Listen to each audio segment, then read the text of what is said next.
No, my thing is, no, frankly, I don't want a revolution because if you look through history, revolutions they're never pretty and there's a lot of bloodshed and I don't want it to come to that.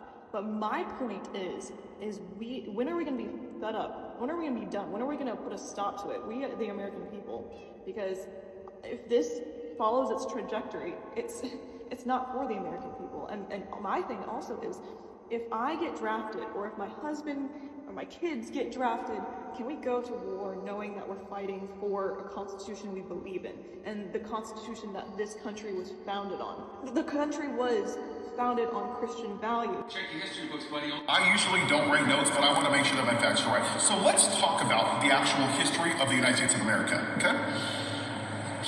The Trail of Tears in the 1830s. Andrew Jackson, Indian Removal Act, led to the forced death marches of over 60,000 Native Americans. That's right, white people, whether you like it or not, we're immigrants. So maybe the Native Americans should deport us. But you know, nothing says I love Jesus like murdering 60,000 Native Americans, right? Wounded Knee, 1890. The U.S. Army, wow, the government, great job, Christian America. 300 Lakota were murdered, you know, under manifest destiny because Christians believed that white men were ordained by God. Which scripture was that? I'm sorry, maybe I missed it. Was it Nehemiah? Was it Jonah? Habakkuk, Isaiah, Nehemiah, Obadiah. Which book said that white men were ordained by God? That's right, it's not in there. And breaking news, the Second Amendment's not in the Bible. And even more breaking news, Jesus isn't white. And I know this is really going to throw you for a loop, but the United States is never mentioned in the Bible. Shocking, I know. Breaking news for some of you uneducated white people that live in your mom's trailer. I digress. Let's get to black people, you know, because the plantation owners, the founding fathers that you worship as if they're Jesus, owned black people like pets. They weren't good people. They were morally bankrupt. I don't give a crap that they wrote the Constitution. I truly don't care. They were awful human beings.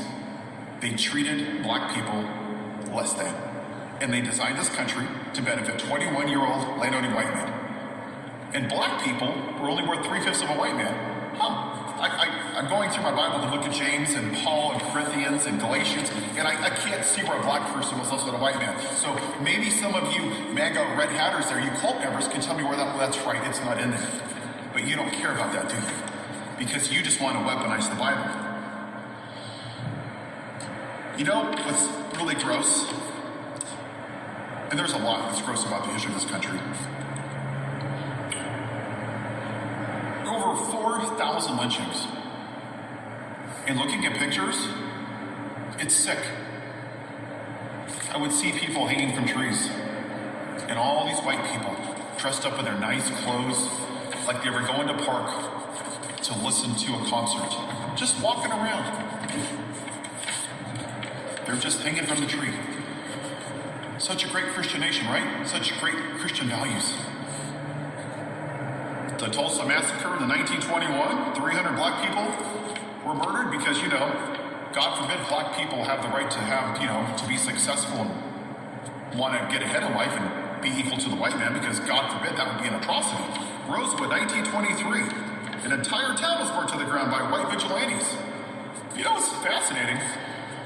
White people started the KKK, white Christians, primarily comprised of sheriffs and pastors, because, you know, nothing says I love Jesus like putting on a white hood like a coward and putting a rope around a black man's neck and hanging up from a tree. You know, praise Jesus, right? It's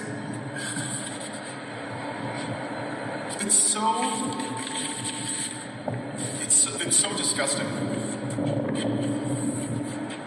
that so many people in this country weaponize religion, especially Christianity.